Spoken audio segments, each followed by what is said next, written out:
बिस्मिल्लाहिर्रहमानिर्रहीम। अस्सलाम वालेकुम दोस्तों, मैं अब्दुल लतीफ़ आप सब दोस्तों की खिदमत में हाजिर। दोस्तों, आज इस वीडियो में बात करूंगा उस मौजी मर्ज़ के हवाले से जिसने कई इंसानों को मजबूर किया है अपने ज़िंदगी के खूबसूरत सफ़र को इख्तिताम करने पर, जिसने कई ख्वाब कई अरमान कफन में लपेट कर दफन किए हैं, कई रिश्तों की मिठास को ख़त्म कर दिया है, कई ज़िंदगियों को रोग लगा दिया है। जी हाँ दोस्तों, मैं बात कर रहा हूँ डिप्रेशन और एनजाइटी के हवाले से।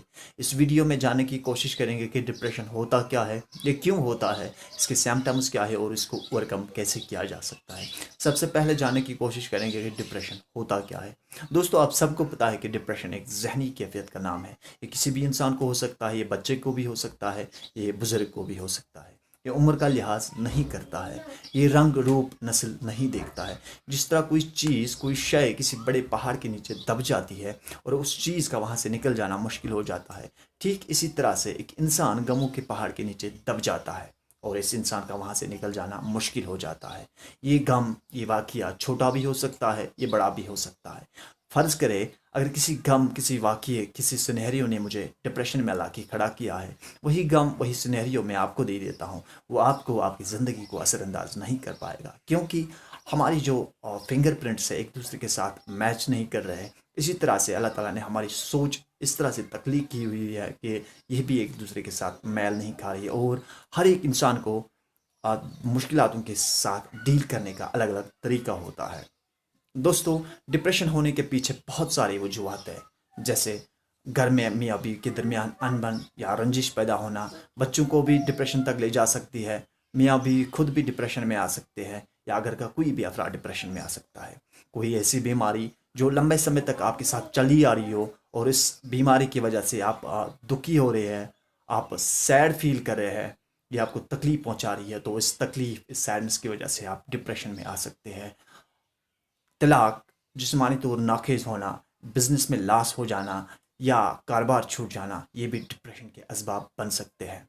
कोई ऐसा अहबाब, कोई ऐसा करीबी आपका जो इस दुनिया फ़ानी से कूच कर गया है, उसके साथ आपकी बहुत ज़्यादा अटैचमेंट थी, उनकी जो की गई बातें, उनके माजी को याद करके आप अब उदास हो रही है, आप सैड हो रही है। इस सैडनेस की वजह से भी आप डिप्रेशन में आ सकती है। तो देखा गया है आज के दौर में जो सबसे बड़ा रीज़न है इसके पीछे, वो है बेरोज़गारी, क्योंकि किसी नौजवान भाई ने, किसी नौजवान बहन ने अपने 20 25 30 साल लगाए हुए होते हैं अपने करियर को बनाने में, अपनी स्टडी को कंप्लीट करने में। उसके बाद उसने एक माइंडसेट तैयार कर रखा था कि इस स्टेज पर पहुंचकर मैं अपने पेरेंट्स का हाथ बटाऊंगा या हाथ बटाऊंगी, लेकिन उसे कुछ वसाइल नज़र ना आने की वजह से वो एक शशोपंज में फंस जाता है। इस शशोपंज की वजह से वो डिप्रेशन में फंस जाता है। दोस्तों, डिप्रेशन एक दलदल है। आपने इसमें एक कदम रख लिया तो ये आपको ना ही दूसरा कदम आगे बढ़ने देता है, ना पीछे जाने देता है। बहुत सारे अजीज़ों को पता नहीं है कि हम किस अजियत से गुज़र रहे हैं, हम किस करब से गुज़र रहे हैं। दरअसल वो डिप्रेशन में आ चुके होते हैं, उनको ये इसका इल्म नहीं होता है कि इसे डिप्रेशन कहते हैं। उनकी अवेयरनेस के लिए मैं कुछ सिम्टम्स बता दूंगा।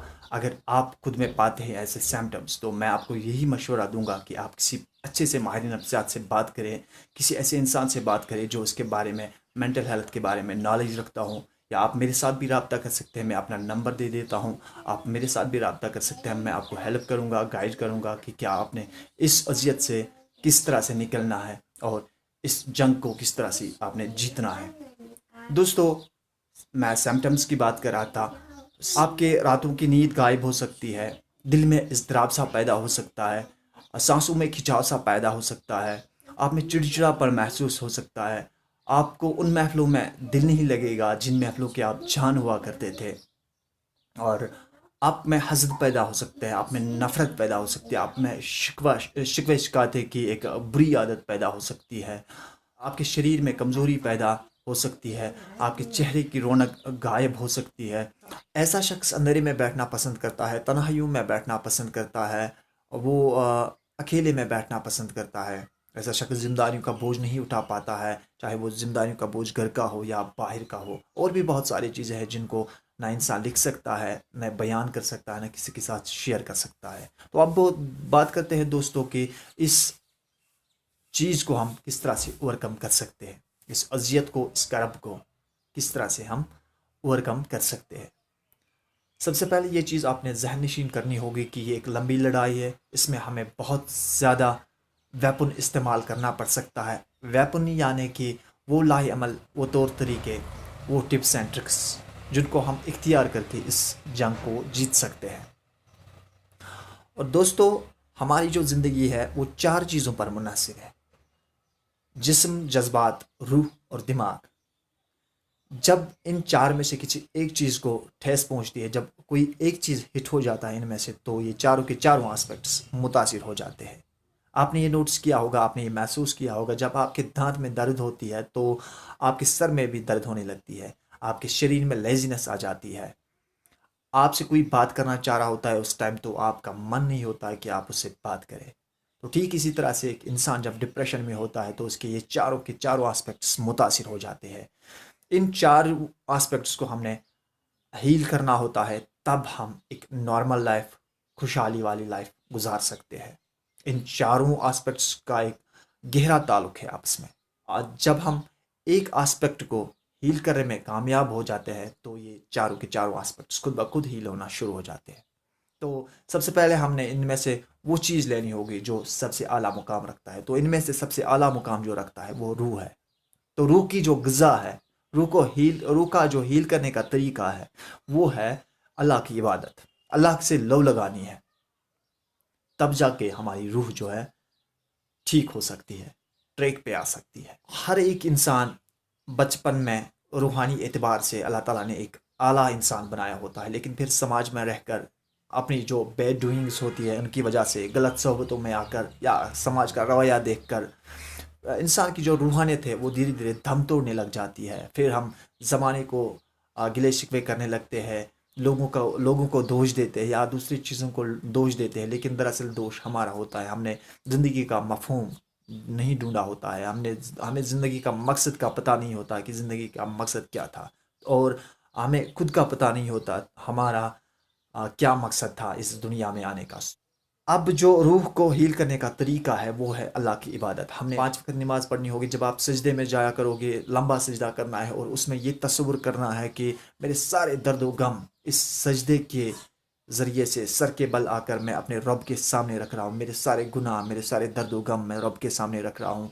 आप यकीन जानो दोस्तों, जब एक समय तक शरीयत के मुताबिक 40 दिन तक एक हैबिट होने में लग जाती है, या साइंस के एतबार से 21 डेज़ लग जाते हैं, तो जब आप ये अमल दोहराएंगे 40 दिन तक, तो यकीन जानो दोस्तों, जो आपने जो एक बिलीव आपने इस चीज़ पे किया था, मेरे सारे दर्द व गम या मेरे गुनाह या बाकी चीज़ सर के बल आ रही है और मैं अल्लाह के सामने रख रहा हूँ, मैं हल्का हो रहा हूँ, यकीनन आप हल्का हो जाएंगे। इस पीरियड के बाद आपने ये दिल से करना है, जज्बात के साथ ये चीज़ करनी है। और दूसरा चीज़ जो हील करने का तरीका है वो है मुराकबा, यानी कि मेडिटेशन। इस चीज़ को हम दूसरे मज़हबों के साथ जोड़ते हैं, लेकिन बिल्कुल भी नहीं। ये हमारे सूफ़ियों का तरीका है, ये हमारे सूफ़ियों का तरीका है। ये वो ऐसा तरीका है कि इस तरीके से हम खुद से भी मिल सकते हैं और यही खुद हमें खुदा से मिलाता है। दोस्तों, मेडिटेशन कैसे करनी है? आपने क्रॉस लेगड बैठना है, अपना कमर सीधा रखना है, किसी खामोश जगह का आपने इंतखाब करना है जहाँ पर आपको कोई भी डिस्टर्ब ना करे, चाहे 10 मिनट, 20 मिनट या आधा घंटा, जितना टाइम आप कर सको इसको। दोस्तों, मेडिटेशन से हमारी जो एक नेगेटिव थॉट पैटर्न होता है वो टूट जाता है, हमारी सोचों को एक सिमत मिल जाती है, एक अच्छा डायरेक्शन मिल जाता है हमारी सोचों को। और इसमें हमने ये चीज़ विजुअलाइज करनी होती है कि मैं किस तरह की लाइफ गुजारना चाहता हूँ, मैं कौन हूँ, मैं कहाँ जाना चाहता हूँ। अपने माजी को अच्छे जो लम्हात थे उनको याद करके आपने खुद को खुश करना होता है, या फ्यूचर जो आने वाला होता है आपका, वो किस तरह का होना चाहिए, ये चीज़ें आपने देखनी होती है। डिप्रेशन या एनजाइटी कहूँ, क्या चीज़ होती है? डिप्रेशन यही होता है कि जो आप लाइफ गुजार रहे होते हैं, इसमें जो आप फंसे हुए होते हैं, आप ये नहीं चाहते हैं कि मैं इस तरह की लाइफ गुजारूं, आप वही चाहते हैं जो आप हो, लेकिन आप वो चाह के भी नहीं कर पाते। तो मेडिटेशन मौसर तरीका है उस तर्ज ज़िंदगी को गुजारने का। तो मेडिटेशन आप डेली बेसिस पे करना शुरू करें तो यकीनन आप इसके रिजल्ट से भी फैज़याब होंगे। دوستو جسم کو مینٹین کرنے کے لیے آپ کو اچھی غذائیں لینی ہوگی، آپ کو فروٹس کھانے ہوں گے، جنک فوڈس آپ کو ایوائڈ کرنے ہوں گے۔ جو میٹھا کھانا ہوتا ہے، جیسے ہم کشمیر میں زیادہ لپٹن چائے لیتے ہیں، اس کو ایوائڈ کرنا ہوگا اور ورزش کو روز کا معمول بنانا ہوگا۔ دوستوں میں نے آغاز میں ہی بتایا، جو ڈپریشن والے اشخاص ہوتے ہیں ان میں زیادہ منفی جذبات پائے جاتے ہیں، جیسے حسد، نفرتیں، شکوے شکایتیں۔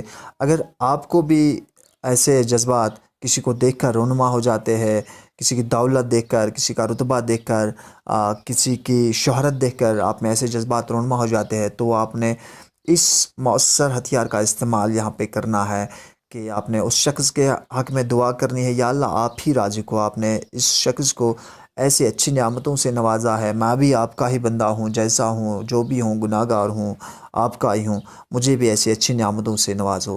تو اس چیز سے آپ کے منفی جذبات جو ہے دبنا شروع ہو جائیں گے، اور آپ کا دل و دماغ اطمینان میں رہنا شروع کرے گا، اور دعا جو ہے ایک دستک کی طرح ہے، اگر آپ اس دستک کو مسلسل دیتے رہیں گے تو ایک نہ ایک دن دروازہ کھل ہی جائے گا۔ اور دوستو آپ کو منفی لوگوں کو ترک کرنا ہوگا، منفی لوگوں کے ساتھ بیٹھنا بند کرنا ہوگا۔ ٹاکسک جو ہوتے ہیں، جو زہریلے ہوتے ہیں، ان کو آپ نے ترجیح نہیں دینی ہے۔ دوستو جو ڈپریشن والا شخص ہوتا ہے، یہ ہنسنا مسکرانا بھول چکا ہوتا ہے، اس کے موڈ سوئنگز زیادہ ہوتے ہیں، تو اس پیٹرن کو توڑنے کے لیے، اپنی خوشیوں کو بحال کرنے کے لیے ہم نے زبردستی مسکرانے کی پریکٹس روز جو ہے عملانی ہوگی۔ اس چیز کو ڈیلی بیسس پہ کرنا ہوگا کہ ہم نے یوں ہی مسکرانا ہوگا، کسی اچھے میموری کو یاد کر کے، یا خود ہی کچھ سینیریوز کریٹ کر کے اپنے مائنڈ میں ہم نے مسکرانا ہوگا، اپنے درد پہ ہنسنا ہوگا۔ تو دھیرے دھیرے ہمارے مائنڈ کو یہ محسوس ہونے لگے گا کہ یہ چیز بھی ایگزسٹ کرتی ہے دنیا میں، یعنی کہ مسکراہٹ، کیونکہ ہمارا جو دماغ ہے وہ اس چیز کو بھول چکا ہوتا ہے، کہ اس لیے ایسا شخص جو ہے موڈ سوئنگز کا شکار ہو جاتا ہے، ہنسنا مسکرانا بھول چکا ہوتا ہے۔ تو میں امید کرتا ہوں آپ اس ٹیکنیک کو امپلیمنٹ کریں گے خود پہ، اور آپ اس کے جو ریزلٹس ہے وہ بھی ضرور پائیں گے۔ کے دور میں ہر کوئی شخص کلپ شاری یعنی ڈسٹریکشنز کا شکار ہو چکا ہے۔ آپ نے محسوس کیا ہوگا، اگر ہم مسجد میں نماز پڑھ رہے ہوتے ہیں تو ہمارا سب کانشیس مائنڈ کہیں اور گھوم رہا ہوتا ہے۔ اگر ہم بچوں کو پڑھا رہے ہوتے یا پڑھ رہے ہوتے تو ہمارا سب کانشیس مائنڈ کہیں اور گھوم رہا ہوتا ہے۔ لیکن یہ چیز ڈپریشن والے شخص کے ساتھ کچھ زیادہ ہی ہوتا ہے، وہ فوکس نہیں کر پاتا ہے چیزوں پہ۔ اس چیز کو بحال کرنے کے لیے ہم نے اس نعمت کا استعمال کرنا ہوگا، اس ویپن کو استعمال کرنا ہوگا جو اس چیز کے لیے مؤثر علاج بن سکے۔ جی ہاں دوستوں، میں بات کر رہا ہوں اپنے سینسز کی، جو اللہ تعالیٰ نے ایک بہت بڑی نعمت دی ہوئی ہے ہمیں۔ سینسز یعنی حواس، 5 سینسز: دیکھنا، سننا، محسوس کرنا، سونگھنا یا ذائقہ لینا۔ تو اگر ہم کسی جگہ بیٹھے ہوئے ہوتے ہیں تو ہم نے وہاں پہ چیزوں کو قدرت کے ساتھ نسبت جوڑ کر ان کے بارے میں مطالعہ کرنا ہوگا، ان کے بارے میں غور و فکر کرنا ہوگا، ان کے بارے میں سوچنا ہوگا۔ جیسے کہ فرض کریں اگر میں کہیں دریا کنارے پہ بیٹھا ہوں، میں پانی کو دیکھ رہا ہوں، بس میں نے یہ چیز آبزرو کرنی ہے کہ یہ پانی کہاں سے آ رہا ہے، یہ کتنا اچھا پانی ہے، کتنا سموتھلی جا رہا ہے، یہ کہاں جائے گا، اور کبھی یہ پانی کم ہوتا ہے، کبھی زیادہ ہوتا ہے۔ ایسے ایسے میرے تھاٹس اپنے ذہن میں لانے ہوں گے، اس کے بارے میں سوچنا ہوگا۔ اس سے کیا ہوگا، ہمارا جو فوکس پاور ہے وہ بھی بڑھے گا، اور دوسری بات ہے ہماری سوچوں کو ایک اچھی سمت مل جائے گی، نیگیٹو پیٹرن جو تھاٹس کا تھا وہ ٹوٹے گا۔ اور اسی طرح سے ہم نے دوسرے حواسوں کا استعمال کرنا ہوگا۔ اگر ہم کسی سے بات کر رہے ہیں تو ہم نے ان کی باتوں کو پوری توجہ سے سننا ہوگا۔ دوستو یہ فطری عمل ہے کہ انسان اپنی ذات پہ شک کرتا ہے، اپنی صلاحیتوں پہ شک کرتا ہے، اپنی ایبلٹیز پہ شک کرتا ہے، لیکن ڈپریشن والا شخص کچھ زیادہ ہی اپنے آپ پہ شک کرتا ہے۔ وہ خود کو نااہل سمجھنے لگتا ہے، خود کو کمتر سمجھنے لگتا ہے، اپنی صلاحیتوں پہ شک کرتا ہے۔ اس چیز کو دبانے کے لیے ہمیں چاہیے کہ ہم خود میں وہ صلاحیت ڈھونڈے، وہ ایبلٹی ڈھونڈے جس کو ہم مزید نکھار سکے۔ فرض کرے اگر میں شاعری پسند کرتا ہوں، لکھنا پڑھنا سننا پسند کرتا ہوں، میں نے اس چیز کو جو ہے مزید نکھارنا چاہے، تب جا کے میرے جو وہ ڈاؤٹس ہے وہ مر جاتے ہیں۔ وہ دور ہو جاتے ہیں۔ اور دوسری بات یہ ہے دوستوں کہ ہم نے کوئی گول سیٹ کرنا چاہیے، اس گول کے بارے میں زیادہ ہمیں سوچنا چاہیے، اس کو زیادہ توجہ دینی چاہیے، اور اسی کے حساب سے ہم نے سوشل میڈیا کو بھی فلٹر کرنا چاہیے، کیونکہ اس پر ہمارے گول کے حساب سے جو بھی کنٹینٹس آئیں گے تو ہمیں نالج ملتی رہے گی۔ میں فیس بک یا یوٹیوب یا باقی جو بھی سوشل میڈیا پلیٹ فارمز ہے وہ ہمیں جو بھی سجیسٹ کریں ہم ان کو دیکھتے رہیں، ایسا نہیں ہونا چاہیے، کیونکہ ہمارا جو دماغ ہے وہ اس جن کی طرح ہے جو کہتا ہے آقا مجھے کام دے دو، تو اسے ہم نے کام دینا چاہیے۔ تو اگر ہم اسے ایسا ہی فضول کام دیتے رہیں گے کہ سکرال ڈاؤن کرتے رہے، ہمارا دماغ بھی پھر تھک جاتا ہے، یہ جن بھی تھک جاتا ہے کہ یار میں نے کرنا کیا ہے، مجھے کوئی کام دے دو جس میں مہارت حاصل کر سکوں۔ تو ہمیں اس کو ایک ہی فیلڈ کا کام دینا چاہیے، اس چیز سے جو ہے ہماری صلاحیت بھی بڑھ جائے گی، ہمارا ہنر جو ہے نکھرے گا، جو ہم خود پہ شک کرتے تھے تو وہ شک و شبہات بھی دور ہو جائیں گے۔ دوستو ڈپریشن والے اشخاص میں نیند کا مسئلہ بھی درپیش رہتا ہے۔ اچھی نیند لینے کے لیے ہمیں سکرینز ایوائڈ کرنے ہوں گے، ہمیں موبائل فون کا کم سے کم استعمال کرنا چاہیے نیند سے پہلے، اور سگریٹ سموکنگ بھی ہمیں ترک کرنی چاہیے، اور 10 منٹ تک ہمیں میڈیٹیشن کرنی چاہیے۔ یہ عمل آپ لیٹ کے بھی کر سکتے ہیں، جسے یوگ نیندرا کہتے ہیں۔ دوستو دماغ ایک قیمتی اثاثہ ہے انسان کے پاس، دماغی صحت کا خیال رکھنا، اس کا کیئر کرنا ہماری ذمہ داری ہے۔ آپ نے نوٹس کیا ہوگا، آپ نے دیکھا ہوگا دنیا میں کوئی ایسا افراد جس کا دماغی توازن ٹھیک نہ ہو اور اس نے کوئی بڑا کام سار انجام دیا ہو۔ اس کے برعکس اگر آپ دیکھیں جسمانی طور ناخیز افراد آپ کو ہزاروں میں ملیں گے جنہوں نے بڑے بڑے کام سر انجام دیے ہیں۔ تو اس کا مطلب یہ ہے کہ دماغی صحت ایک قیمتی چیز ہے ہمارے لیے، ایک ویلیبل ایسٹ ہے ہمارے پاس، تو اس کا خیال رکھنا ہماری ذمہ داری ہے۔ اور آخر میں میری یہی گزارش رہے گی آپ سے کہ یہ جو ویڈیو ہے ان ضرورت مند لوگوں کے ساتھ شیئر کرو جو اس اذیت میں مبتلا ہے، جو اس کرب میں مبتلا ہے۔ ہو سکتا ہے ہماری یہ کاوش، ہماری یہ کوشش ان کی زندگی بدل ڈالے۔ دوستو مجھے اجازت دیجیے ڈھیر سارے دعاؤں کے ساتھ۔ اللہ نگہبان۔